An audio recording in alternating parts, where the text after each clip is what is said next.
Episode 12 of Ernie's Journey, Life in Kilmainham Jail. We're in January 1921. Well, where is Ernie and where has he been? So, Ernie was in Kilkenny. He was captured there. He took on an alias by the name of Bernard Stewart. He was transferred to Dublin Castle, where he was interrogated and tortured. He gave up no information. They didn't know what to do with him, so they put him out to the holding cell in Kilmainham. Now, Kilmainham Jail is very famous in Irish history. All of the greats of Irish history were sent there and suffered in various forms. It's the Bastille of Ireland, built around the time of the French Revolution in order to have a place for incarceration of the Irish. And Ernie finds himself there. Let's look at how he describes his introduction to Kilmainham and some of the conditions. I was in a jail, which one I did not know. Cold, thick shadow and ugly walls.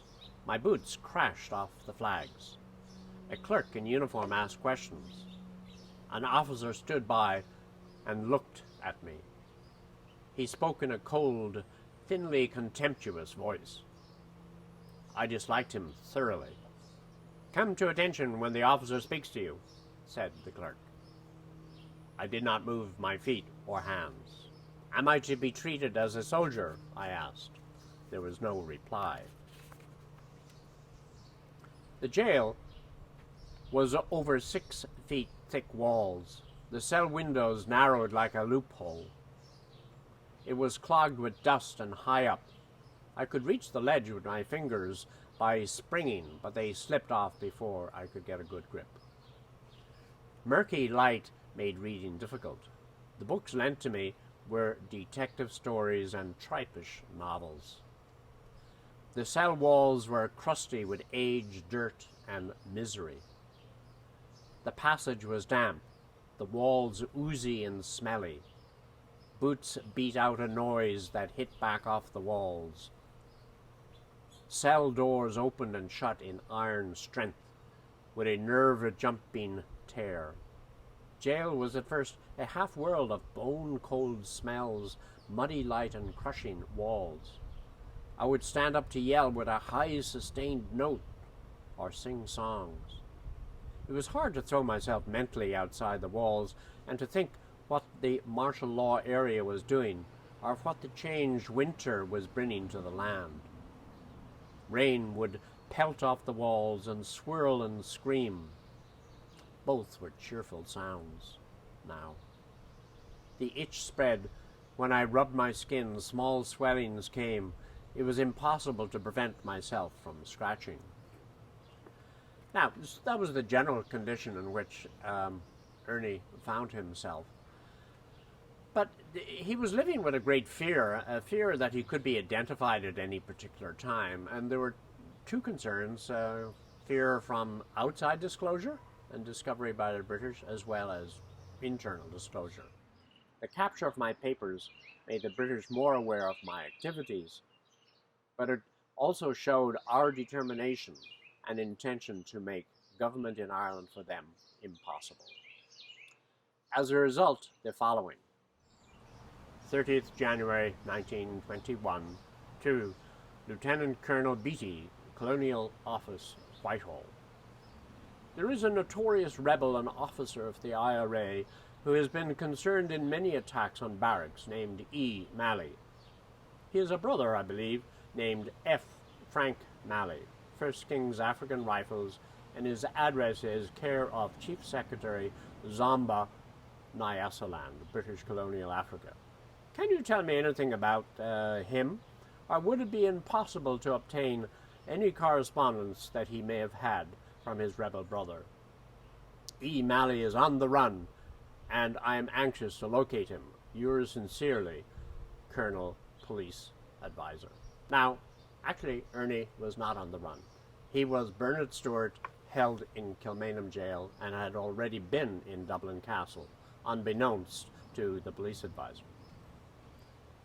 Ernie was concerned, and he writes on, "Who had shoved the paper under my door? It came as a warning. My papers bore a geometrical pattern as a sign of ownership. I had conventional signs of my own, which I inserted in colored ink on my map. The notebooks contained abbreviation and code, especially where ranks of men or enemy strengths were mentioned. They would correspond with the maps and notebooks captured by the auxiliaries in Innersteig. In the intelligence room in the castle, now they might be reading over some of the captured papers. And I had seen my notebooks with Captain Hardy in Dublin Castle. My writing was distinctive in its illegibility. They would connect up the sets of information. Major King, who commanded the F Company of the auxiliaries, had been in charge of the raid. And so, you see, life was becoming great concern for Ernie. And he was living in this tension. And but despite that, I just want to cover another factor, which is sort of food, an aspect of life. We all eat every day, and Ernie didn't like the food. But he has a marvelous description when he meets with a fellow prisoner, Paddy Moran. Other prisoners got packages from home. The food helped them to avoid the monotony of jail cooking. I did not like the food. I ate little.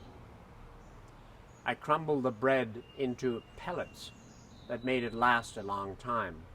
I bit bits of candle. I did not care to tell my neighbors that I was hungry. Paddy Moran must have guessed that there was no one for me to receive packages from. He asked me to come down to his cell one morning, and I had a good feed. When I was leaving the cell, he gave me a parcel of food. I did not want to take it, but he showed me a box of groceries to prove that he had plenty. A good long drink of tea in his cell was something to think about, then and after. So, that was a very essential part of his life, was just trying to survive without eating. But going back to his concern with identity, we have another passage where he suddenly comes to face his own name, O'Malley or Stewart. As we quickened our steps to keep warm, and this was in cold January 1921, I heard a voice, "O'Malley!" I did not turn around. I wondered if my face or shoulders showed any signs of the name being mine. I prepared myself mentally for that. It might be sprung upon me at any time. If I had been arrested and were not sure of my description. The sallow officer stood in the doorway, slapping his trousers with a military cane. "Hey, O'Malley!" Later, a half glance showed me a boy waving at me. I dropped back, man by man, until I came to him. He was from my old Dublin F Company. "Don't howl," I said, "and forget that you know my name. My name is Stewart. I'll talk to you upstairs." So here's Ernie, having suffered from the British and almost being betrayed innocently by his own men. And if they had put the O'Malley and Malley together with Bernard Stewart, he could have been taken out and executed. And indeed, I couldn't be telling this story today if that had occurred. As we reflect upon where Ernie is now, he's, again, a young man living in fear of what could happen to him at any time. It's really a constant fear. And that has a psychological impact on you, not only then, but later in life. But he has the capacity to adjust. He doesn't adjust very well, in the sense he compromises by, or he fails to compromise because he doesn't eat the food. He never liked bad food throughout his life, and he wasn't going to eat bad food in jail. And he rather not eat than eat. And we see his constant resistance to authority. I mean, this is a theme throughout his life and throughout organization. And we see his efforts to try to think about organizing. And this leads up to a very important impact, which we will talk next time about his dream for escape. So next month we have Escape from Kilmainham Jail.